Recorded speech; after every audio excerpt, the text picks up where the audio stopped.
स्वागत है आपका पक्ष विपक्ष में। मैं हूं आपके साथ नेहा दुबे। महाराष्ट्र में शिवसेना और बीजेपी में जारी घमासान कम होता हुआ दिखाई नहीं दे रहा है। इस सियासी लड़ाई में मनसे प्रमुख राज ठाकरे और निर्दलीय सांसद नवनीत राणा और उनके पति विधायक रवि राणा महज साइड कैरेक्टर हैं। असल में तनातनी तो शिवसेना और भाजपा के बीच हो रही है। दरअसल जहां एक और शिवसेना सांसद संजय राउत और बीजेपी के पूर्व सांसद किरीट सोमैया के बीच आरोप प्रत्यारोप जारी है, तो वहीं अब किरीट सोमैया ने दावा किया है कि मुंबई के पुलिस आयुक्त संजय पांडे के आदेश के कारण उनकी एफआईआर नहीं लिखी गई। सोमैया ने कहा कि कमिश्नर पांडे ने एक पुलिस अधिकारी को उनकी एफआईआर दर्ज नहीं करने का निर्देश दिया था।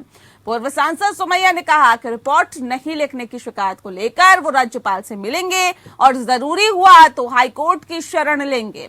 इससे पहले सोमैया ने मंगलवार को दावा किया था कि उनकी ओर से फर्जी एफआईआर लिखी गई है, उस पर भी उनके दस्तखत नहीं हैं। मुंबई पुलिस इसी फर्जी एफआईआर को प्रसारित कर रही है। उस एफआईआर पर उन्होंने हस्ताक्षर नहीं किए हैं, उस पर उनके नाम से फर्जी हस्ताक्षर किए गए। बीजेपी नेता ने यह भी कहा कि मुंबई पुलिस ने उद्धव ठाकरे और पुलिस कमिश्नर संजय पांडे के दबाव में उनके नाम पर एक झूठी एफआईआर दर्ज की है और ऐसे में उस एफआईआर में पुलिस ने लिखा है कि किरीट सोमैया ने ऐसा कहा है कि उनकी गाड़ी पर सिर्फ एक पत्थर आया, जबकि सोमैया के मुताबिक वास्तविकता ये थी कि 70 से 80 शिव सैनिकों ने उन पर हमला किया। फिलहाल सोमैया पर हमले के मामले में मुंबई के पूर्व मेयर विश्वनाथ महादेवेश्वर समेत 4 लोगों को सोमवार को पुलिस ने गिरफ्तार कर लिया। हालांकि महादेश्वर को स्वास्थ्य के आधार पर जमानत मिल गई है। सोमैया मंगलवार को मुंबई के खार पुलिस स्टेशन पहुंचे थे, जहां उनकी शिकायत नहीं दर्ज की गई थी। इससे पहले उन्होंने आरोप लगाया था कि 23 अप्रैल को उनके ऊपर हमले के बाद बांद्रा पुलिस स्टेशन पर भी उनकी एफआईआर नहीं दर्ज की गई थी। और दरअसल मुंबई में पिछले शनिवार को हनुमान चालीसा को लेकर हुए बवाल के दौरान सोमैया पर हमला हुआ था और इसी दौरान निर्दलीय सांसद नवनीत और निर्दलीय विधायक रवि राणा के घर पर शिवसेना मुख्यालय मातोश्री के बाहर प्रदर्शन हुआ। मामले में राणा दंपत्ति को गिरफ्तार कर जेल भेज दिया गया। दोनों की अभी जमानत नहीं हुई कि अब 29 अप्रैल को उनकी जमानत पर मुंबई के सेशन कोर्ट में सुनवाई होगी। राणा दंपत्ति की पर आईपीसी की धारा 15A और 353 के साथ साथ बॉम्बे पुलिस एक्ट की धारा 135 के तहत एफआईआर दर्ज है। सबसे बड़ी धारा 124A यानी कि राजद्रोह की धारा भी लगाई गई है।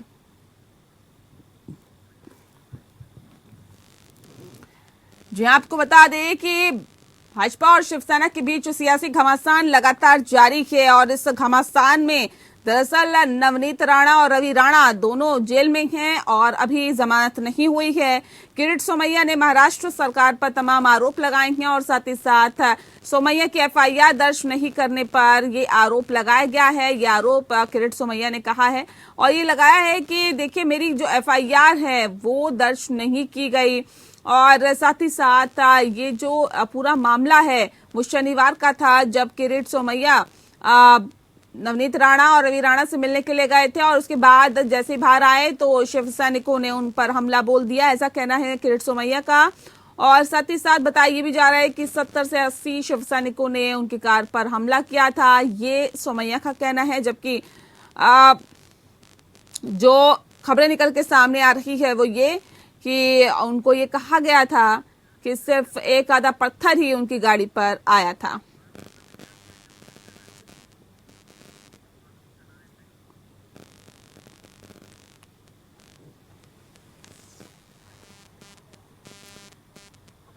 तो इस विषय पे आज हम तफसील से चर्चा करेंगे, क्योंकि महाराष्ट्र में शिवसेना और बीजेपी के बीच जो घमासान है वो कम होता हुआ दिखाई नहीं दे रहा है और इसी सियासी लड़ाई में मनसे प्रमुख राज ठाकरे और निर्दलीय सांसद नवनीत राणा, उनके पति और विधायक रवि राणा महज साइड कैरेक्टर में ही दिखाई दे रहे हैं। दरअसल असली लड़ाई तो भाजपा और शिवसेना के बीच होती हुई दिखाई दे रही है।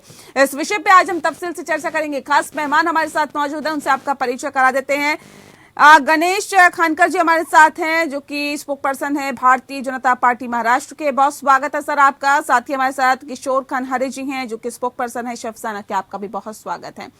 एक बहुत महत्वपूर्ण सवाल यही है कि जिस तरह से अभी जो पूरा मामला लाउड स्पीकर से शुरू हुआ और उसके बाद ये लाउड स्पीकर का जो पूरा मामला है अब कहीं ना कहीं सियासी मोड़ ले चुका है, सियासी रंग ले चुका है। अब एक बहुत महत्वपूर्ण सवाल इस बात को लेकर है गणेश खानकर जी कि इसे किस तरह से देखते हैं? ये तो मामला बढ़ता ही जा रहा है सर, थमेगा या नहीं थमेगा?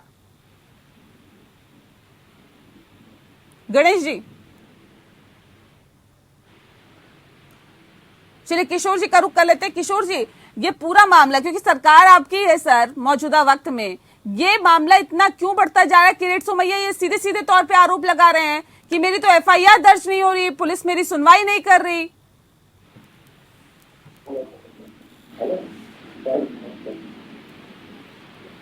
सर सुन पा रहे हैं मुझे? हेलो किशोर जी, आवाज मिल पा रही है आपको? हाँ बोलिए। किशोर जी, किरीट सोमैया आरोप लगा रहे हैं कि उनकी बात नहीं सुनी जा रही, उन्होंने एफआईआर दर्ज करवाई, वो एफआईआर दर्ज नहीं करने को तैयार पुलिस। आखिर क्या वजह है सर? किसी की तरह का दबाव है क्या पुलिस पर? नहीं, महाराष्ट्र की पुलिस है, सक्षम पुलिस है। महाराष्ट्र की पुलिस के ऊपर किसी का राजकीय दबाव नहीं है।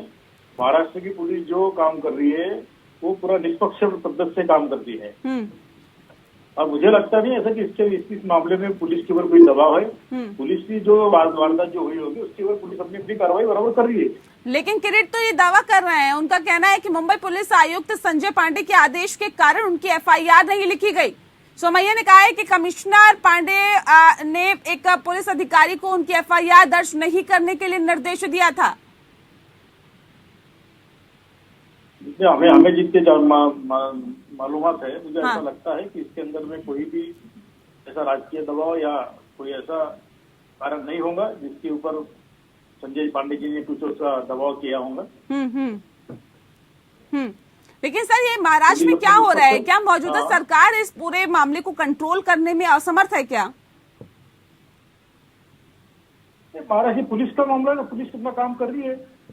लेकिन अब ये पुलिस का मामला तो है सर, राजनीतिक रंग ले चुका है। गणेश जी अभी हमारे साथ जुड़ गए हैं। गणेश जी, सवाल इस बात को लेकर है, अभी आपने किशोर जी को सुना, किशोर जी कह रहे हैं कि पुलिस अपना मामला दर्ज कर रही, कि अपने हिसाब से काम कर रही है। फिर किरीट सोमैया को क्यों ऐसा लगता है कि पुलिस दबाव में है और पुलिस आयुक्त ने ये कहा कि इनकी एफआईआर दर्ज ना करे, इसलिए किरीट सोमैया की एफआईआर दर्ज नहीं हुई? ये तो कह रहे हैं कि पुलिस अपना काम कर रही है, सरकार अपना काम कर रही है। नहीं, देखिए ऐसा है, समय महाराष्ट्र की सरकार बड़े दबाव में काम कर रही है। शिवसेना के नेता कुछ भी कहेंगे, लेकिन देखिए सीधी सी बात है, जब ये पता था कि राणा दाम्पत्य अपने घर पर बैठे हैं तो उस समय इतनी सारी भीड़ लेकर मातोश्री के सामने बैठने की क्या आवश्यकता थी? दूसरी बात, सरकार आपकी है, पुलिस प्रशासन व्यवस्था आपके हाथ में है।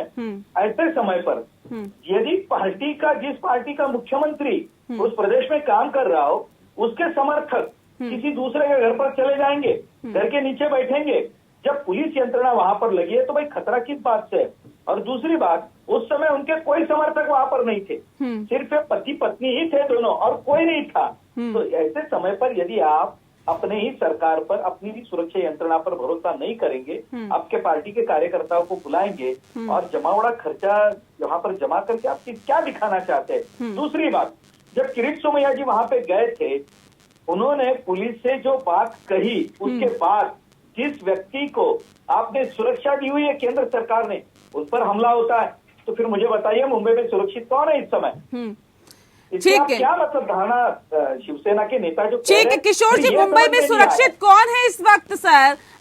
अगर मुंबई में किरीट सोमैया ये कहते हैं कि मुझे गुंडों से डर नहीं लगता, शिव सैनिकों से डर लगता है, तो इसका क्या मतलब निकाले सर? क्या हालात हो गए सर?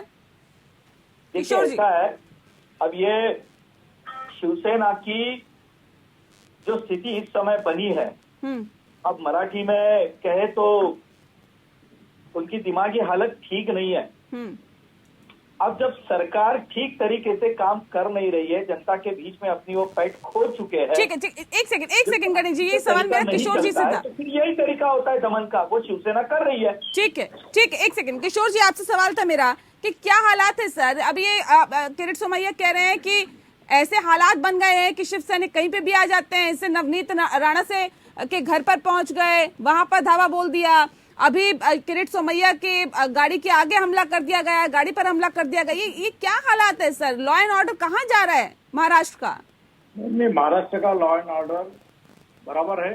मुझे एक बताइए, ये सर ये जो बोलते बीजेपी की हमारे इसके अंदर कोई भी सहयोग नहीं है, सहभाग नहीं है, तो आप इनको जो पति पत्नी जो राणा है इन्होंने इनके बारे में इतना बाजी लेने में क्या हर्ज है?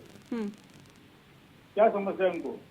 और हर इसमें सर वो तो कह रहे हैं कि हमने हनुमान चालीसा तो पढ़ी, हमने तो हनुमान चालीसा पढ़ने की बात कही थी, इसमें इतनी दिक्कत क्यों होने लगी उद्धव ठाकरे को? उद्धव जी को कोई दिक्कत नहीं है। किसको दिक्कत हुई हमारा सर? कहना है आपको अगर बस हनुमान चालीसा पढ़ना ही है ना, अपने घर में पढ़िए, मंदिर में पढ़िए। सर नमाज तो खुले मैदान में पढ़ी जा सकती है, हनुमान चालीसा नहीं पढ़ी जा सकती क्या?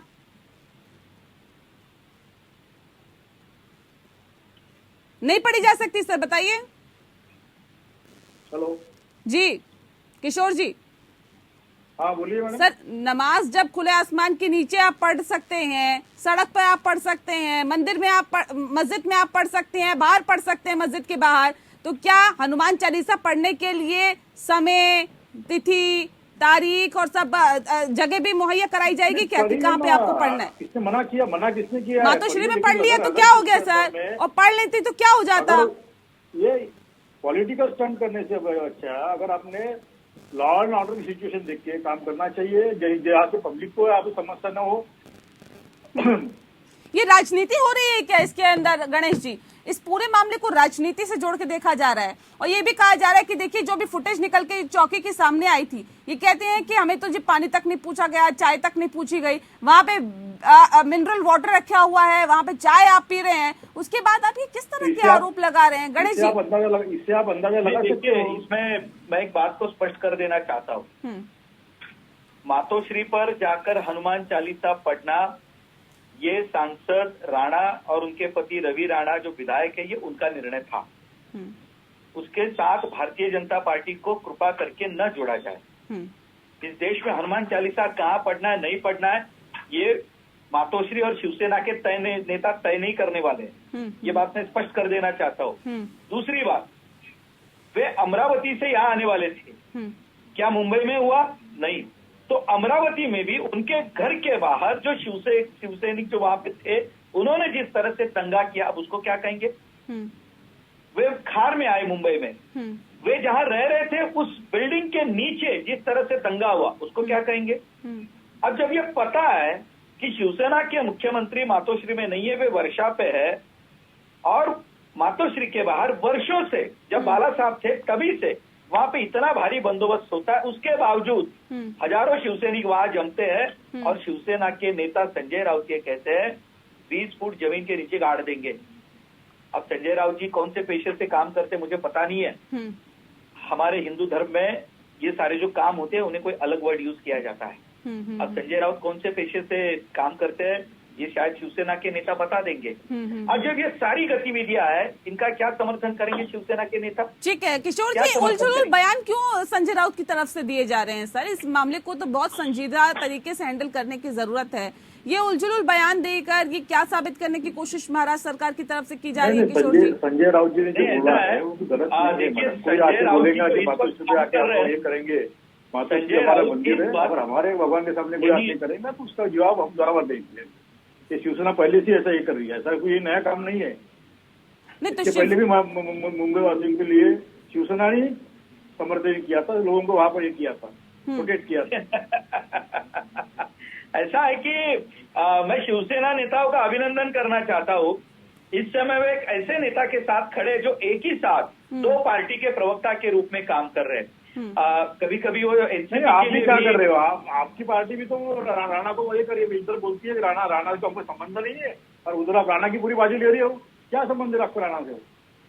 अब सवाल इस बात को लेकर ही है कि आखिर राणा से क्या संबंध है। किशोर जी भी हमारे साथ जुड़े हुए हैं, रुक कर लेते पहले गणेश जी का। गणेश जी, किशोर जी पूछ रहे हैं आपसे कि क्या संबंध है राणा दंपत्ति से सर भाजपा का? कि बात राणा दंपत्ति की होती है लेकिन दिक्कत भारतीय जनता पार्टी को होने लग जाती है। देखिए ऐसा है कि इस महाराष्ट्र में जो भी गलत होगा ना तो हमें दिक्कत होगी। हम प्रतिपक्ष में बैठे हुए हैं और जो भी प्रतिपक्ष में बैठता है उस सरकार पर बारीकी से ध्यान रखता है। अब मुझे एक बात ये समझ में नहीं आई, राणा दंपत्ति का हमसे संबंध जोड़ते समय यदि मैं ये सवाल करूं कि संजय राउत आखिर कौन से पार्टी के प्रवक्ता है, तो क्या ये शिवसेना के नेता बता पाएंगे? अब जब शरद पवार कुछ बात नहीं कह पाते तो संजय राउत कहते हैं। इस देश में ऐसा कौन सा राज्य है कि जहां पर उस प्रदेश के मुख्यमंत्री मीडिया के सामने आने से बचते हैं और उस पार्टी का कोई नेता रोज सवेरे 10 बजे आकर ब्रीफिंग देता है और मानो वही प्रदेश की राजनीति की क्यों लाइन आपको है। ऐसा लगता है कि मुख्यमंत्री मीडिया के सामने आने से डरते हैं?